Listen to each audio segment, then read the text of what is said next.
नमस्कार मंडळी, मी तुमचा लाडका मित्र वरद विजय चव्हाण आणि मी तुम्हा सर्वांचं माझ्या युट्यूब चॅनलमध्ये स्वागत करत आहे. मंडळी, मराठी सिनेमा हा ओळखला जातो त्याच्या कंटेंटसाठी, प्रत्येक कलाकाराच्या अभिनयासाठी. कमर्शियल असे मराठी सिनेमे खूप कमी आहे, बोटावर मोजण्याइतके असतील. बट जर तुम्हाला ॲक्च्युली कंटेंट ओरिएंटेड आणि जे आपले डे टू डे लाईफमधले प्रॉब्लेम्स आहेत, जे रिअलिस्टिक प्रॉब्लेम्स आहेत, विथ चांगला अभिनय जर तुम्हाला बघायचा असेल तर येत्या 26 एप्रिल 2024ला महेश मांजरेकर सर आपल्यासमोर घेऊन येत आहेत एक नवा कोरा मराठी सिनेमा, ज्याचं नाव आहे जुनं फर्निचर. म्हणजे सिनेमा नवा जरी असला तरी जुनं फर्निचर याचं नाव आहे. सो हे मला एक पर्सनल एक्सपिरियन्स मी शेअर करू इच्छितो. म्हणजे हा एक टीजरमध्ये आपल्याला फक्त महेश मांजरेकर सर वॉक करताना दिसतात आणि साईड बाय साईड त्यांचं एक नरेशन चालू आहे की आत्ता ते 71 वर्षाचे झाले आहेत, ज्येष्ठ नागरिक झाले आहेत.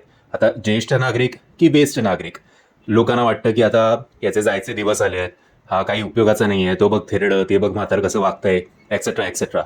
माझा एक मित्र लग्नासाठी एक मुलगी बघत होता आणि जे काय त्यांची बोलणी झाली असतील सुरुवातीला, त्या मीटिंगमध्ये त्या मुलीनी ॲक्च्युली माझ्या मित्राला विचारलं की घरात जुनं फर्निचर आहे का. तर माझ्या मित्राला काही अर्थच कळला नाही. मग हळूहळू त्या मुलीचं बोलणं ऐकून त्याला कळलं की ओके, ही जुनं फर्निचर म्हणजे माझ्या आईबाबांबद्दल बोलते. सो असाच अनेक लोकांना अनुभव येत असेल.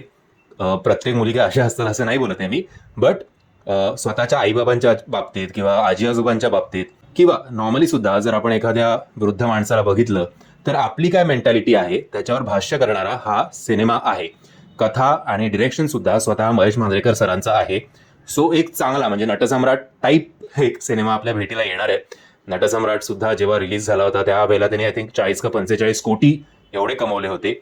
आणि एक स्टँडर्ड मराठी सिनेमा असतो ना की टेक्निकली पण स्ट्रॉंग, कथासुद्धा उत्तम आणि अभिनय तर उत्तमच, तशा कॅलिबरचा हा सिनेमा आपल्याला वाटतोय. महेश मांजरेकर सरांनी याच्यात आय थिंक थोडा बेस लावलाय आवाजामध्ये.